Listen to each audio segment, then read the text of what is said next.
خو یا اهل دی نه کار اهل کار ته سپارل دا به ټول اهل وي اما مسلکي ګوره اهل دې ته وایي چې وي مسلکي یعنی مو یا بحث سوچه خبره تا کوي یا چې ما څوک راوستلي د نظام چې څوک راوستلي دا یا اهل دي یا نه اهل دي تېره ته وایي اهل دي که نه اهل نو هغه خو زه د اهل او نه اهل توپ باندې نه پوهېږم اما مسلکي ګوره مسلکي پوسټونه مسلکي افراد اشخاص مخکې وړي که ما هغه پوسټ ورولې هغلته امکان شته د ما مسلک ونه اوسېږي هغلته زه یوه ورځ هم نشم کولی ساده صاحب بخښنه غواړم راځئ موږ تاسې د هېواد خلک یو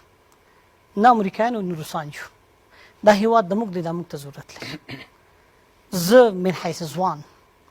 سالم انتقاد ته ډېر کلک ژمن یم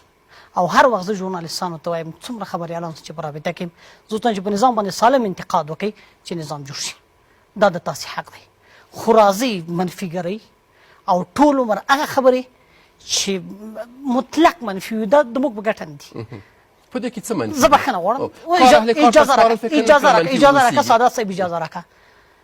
د امر بالمعروف وزیر ډېرې خبرې وکړې ډېر زیات مثبت پوینټونه یې درلودل هغه څه چې نړیوالو د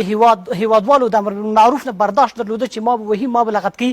د ښځې چې مخ لوڅ وي هغه به بې ستره کوي وهي به دا به کوي دا به کوي دا به کوي هغه یې ټولې رد کړي ځکه شل کاله مخکې شوي وو بخښنه غواړم وایم هغه یې رد کړي یو ښه پیغام یې ملت ته ورکړه چې امر بالمعروف څه معنا لري څومره مثبت وغږېده دا یوه خبره چې ده کړې ده ما درته وویلې چې دا مکتوب د نه دی صادر کړی چې دا خلک مفسدین دي او نه د ده صلاحیت دی چې مکتوب صادر کړي چې دا مفسدین دي او ملت مفسدینو په توګه وپېژني من حیث عالم یوه خبره یې کړې ده زړه یې دردلی مخکې ټولې تراژیدیانې د ده په شتون کې تېرې شوي یوه خبره ده وشوه دا یوه خبره دویمه خبره دا ده ګوره باید د اصطلاحاتو سره ګزاره وشي سادات صاحب نه اهله ویل دا ډېره بده خبره ده اوس یو نه خو تاسې وایئ خو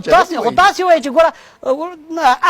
کار اهل کار ته نه کار اهل کار ته نه سپارل یعنې کار نه اهله ته سپارل اهل نه اهله یوه خبره ده په دې کې دریم لغت نشته چې دلته فیټ کې ځای په ځای کې زه د تا نه بخښنه غواړم ته ماته اجازه راکړه ودرېږه زه ته خبره کوم مخکې مې ته ویلې ګوره تا د ما مخکې ویلې کار اهل کار ته نیول کس ته نه سپارل اهل به ټول وي د کار اما ګوره هغه څوک چې د اوس یو څوک پوهنتون نه فارغېږي مخکې زرمتي صاحب اشاره وکړه دوی په مشخصه برخه کې دکترا اخیستې ده په هماغه برخه کې چې د دکترا اخیستې ده په هغې کې که چېرې دی وګمارل شي نسبت د ما نه دی په مراتبو ډېر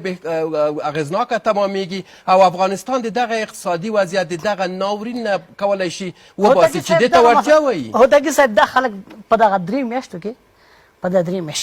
د موږ نه دا غواړي چې دا څومره ځوانان چې د هېواد دي دا ټول په نظام ور داخل کړه که یو ورځ من حیث ګوره دا شیان امکان نه لري که یو ورځ من حیث مسؤول نظام